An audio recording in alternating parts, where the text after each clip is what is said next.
అవినాష్, చెప్పుమ్మా. దగ్గరలో ఉన్న మెడ్ప్లస్కి వెళ్ళి మెడ్ప్లస్ బ్రాండ్ మెడిసిన్స్ అని అడిగి కొనుక్కునరా. అక్కడ 50 to 80% తగ్గింపుకు వస్తుంది. మీరు తీసుకునే అదే మందులు, అదే నాణ్యమైన మందులు, కానీ సగం ధరకే.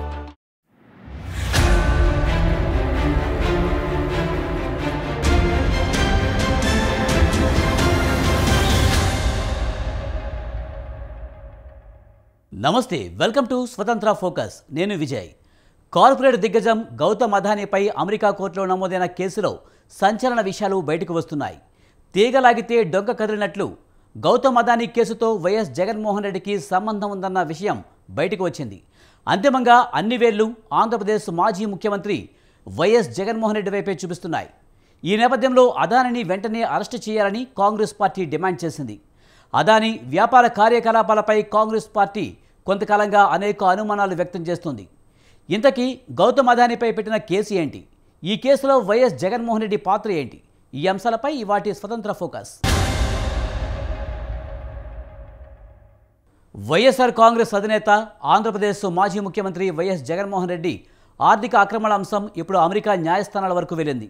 తాజాగా కార్పొరేట్ దిగ్గజం గౌతమ్ అదానీపై నమోదు చేసిన కేసులో జగన్మోహన్ రెడ్డి పేరు ప్రధానంగా వినిపిస్తుంది. అంతేకాదు, 2021లో వైఎస్ జగన్మోహన్ రెడ్డిని గౌతమ్ అదానీ వ్యక్తిగతంగా కలిసినట్లు అభియోగపత్రంలో పేర్కొన్నారు. వైఎస్ఆర్ కాంగ్రెస్ అధినేత, ఆంధ్రప్రదేశ్ మాజీ ముఖ్యమంత్రి జగన్మోహన్ రెడ్డి అవినీతి చరిత్ర ఇప్పుడు అమెరికా న్యాయస్థానాల వరకు వెళ్లింది. తాజాగా మన దేశంలోని దిగ్గజ పారిశ్రామికవేత్త గౌతమ్ అదానీపై అమెరికాలో కేసు నమోదైన సంగతి తెలిసిందే.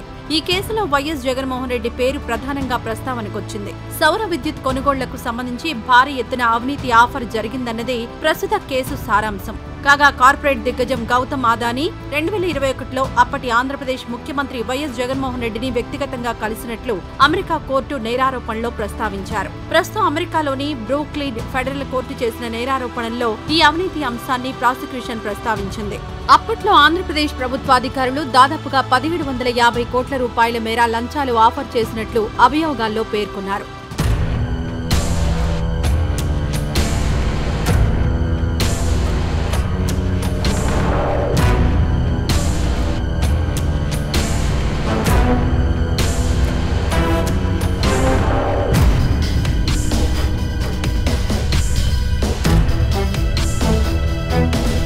ఈ కేసుకు సంబంధించిన వివరాలు ఇలా ఉన్నాయి. భారతదేశానికి చెందిన కార్పొరేట్ దిగ్గజం గౌతమ్ అదానీపై అమెరికా న్యాయస్థానంలో అవినీతి కేసు నమోదైంది. అయితే గౌతమ్ అదానీ కేసులో తీగలాగితే డొంకంతా కదిలినట్టుగా ఒక్కో అంశం బయటకొస్తోంది. ఈ మొత్తం ఎపిసోడ్ ను జాగ్రత్తగా పరిశీలిస్తే అన్ని వేళ్లు అప్పట్లో ఆంధ్రప్రదేశ్ ప్రభుత్వంలో నెంబర్ 1 గా ఉన్న వ్యక్తి వైపే చూపుతూ ఉండడం ప్రాధాన్యం సంతరించుకుంది. బయటకు పేరు వెల్లడించకపోయినా అభియోగాల్లో పేర్కొన్న దాని ప్రకారం 2019 మే నుంచి 2024 జూన్ మధ్యలో అధికారంలో ఉన్న వైఎస్ఆర్ ప్రభుత్వంలో నెంబర్ 1 గా ఉన్న వ్యక్తికే అదానీతో పాటు మరో 7గురు కలిసి 1750 కోట్ల మేర లంచాలు ఆఫర్ చేసినట్లు అభియోగాల్లో పొందుపరచడం సంచలనంగా మారింది.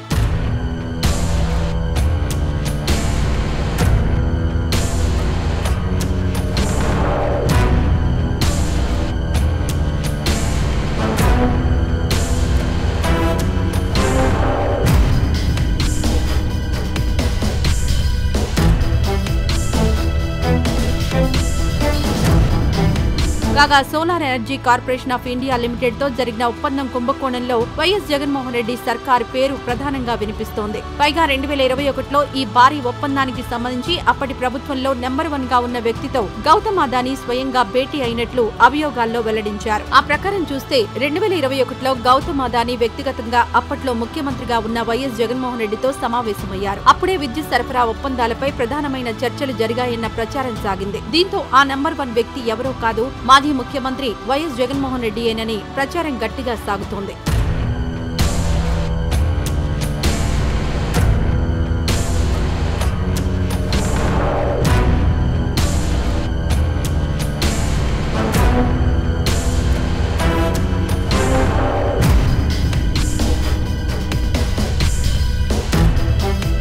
కాగా ఈ మొత్తం మొత్తం వ్యవహారం 2 అంశాలకు సంబంధించింది కావడం విశేషం. ఒకటి $2 బిలియన్ విలువైన 2 సిండికేట్ రుణాలకు సంబంధించిన అంశం ఒకటి, మరొకటి అంతర్జాతీయ ఫైనాన్షియల్ సంస్థలిచ్చిన గ్యారంటీలను చూపించి అమెరికాతో పాటు ఇతర దేశాల్లోని పెట్టుబడిదారులకు ఆఫర్ చేసిన $1 బిలియన్ విలువైన బాండ్లకు సంబంధించింది మరో ఆరోపణ.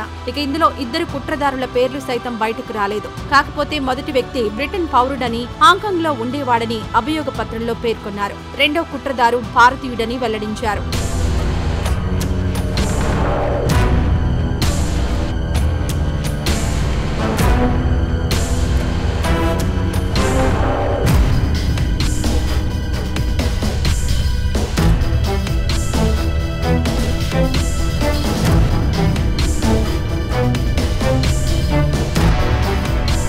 డిసెంబర్ 1, 2021లో ఏపీ ఎలక్ట్రిసిటీ డిస్ట్రిబ్యూషన్ సంస్థలు సోలార్ ఎనర్జీ కార్పొరేషన్ ఆఫ్ ఇండియాతో సుమారు 7 గిగావాట్ల విద్యుత్ ఒప్పందాల్ని కుదుర్చుకుంది. దేశంలోని ఏ ఇతర రాష్ట్రం కూడా ఇంత పెద్ద మొత్తంలో పవర్ కొనుగోలు చేయకపోవడం ప్రాధాన్యం సంతరించుకుంది అంటూ కోర్టుకు సమర్పించిన అభియోగాల్లో పేర్కొన్నారు. ఇదిలా ఉంటే అప్పట్లో అంటే 2021లో గౌతమ్ అదానీ వ్యక్తిగతంగా వైఎస్ జగన్మోహన్ రెడ్డిని కలిసినట్లు అభియోగ పత్రంలో పేర్కొన్నారు. ఈ భేటీ సందర్భంగా 7,000 మెగావాట్ల విద్యుత్ కొనుగోలు ఒప్పందం చేసుకోవడానికి అవసరమైన ఇన్సెంటివ్ తో పాటు అనేక విషయాలపై చర్చించినట్లు అభియోగ పత్రంలో ప్రాసిక్యూషన్ ప్రస్తావించింది. అంతేకాదు ఒప్పందం ప్రకారం అధికారులకు లంచాలివ్వడానికి కూడా గౌతమ్ అదానీ హామీ ఇచ్చినట్లు నేరారోపణలో పేర్కొన్నారు. కాగా ఒడిశా విద్యుత్ సరఫరా ఒప్పందం కంటే ఆంధ్రప్రదేశ్ విద్యుత్ సరఫరా ఒప్పందానికి సంబంధించి అందజేసిన లంచం చాలా ఎక్కువ మొత్తం అని వెల్లడించినట్లు తెలిసింది.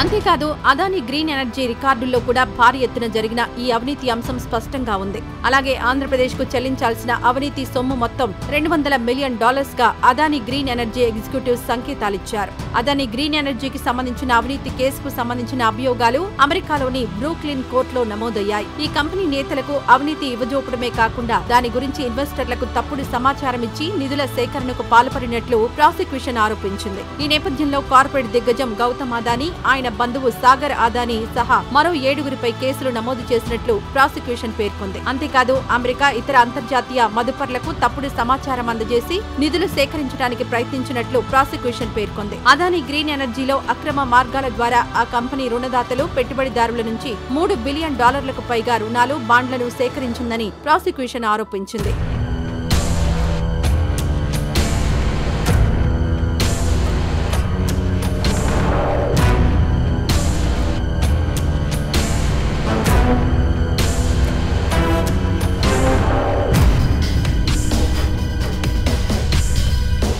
కాగా ఇదే సమయంలో సెక్యూరిటీస్ అండ్ ఎక్స్చేంజ్ కమిషన్ మరో సివిల్ కేసు నమోదు చేసింది. అమెరికా సెక్యూరిటీ చట్టాలను ఉల్లంఘించి అదానీ గ్రీన్ ఎనర్జీ సంస్థ అమెరికా ఇన్వెస్టర్ల నుంచి $175 మిలియన్ పైగా సేకరించిందని అభియోగ పత్రంలో ప్రాసిక్యూషన్ ఆరోపించింది. ఈ మొత్తం ఉదంతంపై దర్యాప్తు జరిపి జరిమానాతో పాటు సదరు కంపెనీపై ఆంక్షలు విధించాలని రెగ్యులేటర్ కోరింది.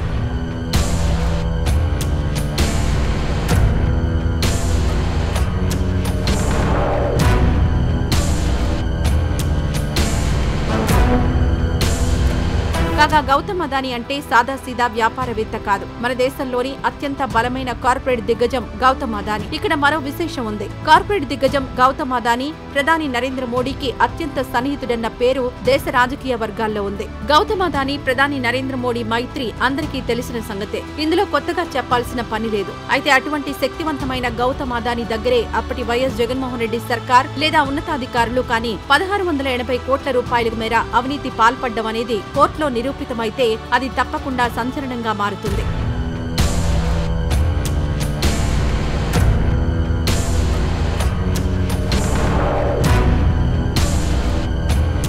కాగా వైఎస్ జగన్మోహన్ రెడ్డి సర్కార్ అవినీతి వ్యవహారం అగ్రరాజ్యమైన అమెరికా కోర్టు వరకు వెళ్లడం అనేది నిజంగా సంచలన విషయమే. ఈ నేపథ్యంలో ప్రస్తుతం ఆంధ్రప్రదేశ్ లో అధికారంలో ఉన్న కూటమి ప్రభుత్వం ఏ విధంగా స్పందిస్తుంది అనేది తెలియరావడం లేదు. దీంతో కూటమి ప్రభుత్వం ఏం చేస్తుందా అనే దానిపై దేశవ్యాప్తంగా, మరీ ముఖ్యంగా ఆంధ్రప్రదేశ్ వ్యాప్తంగా తీవ్ర ఉత్కంఠ నెలకొంది.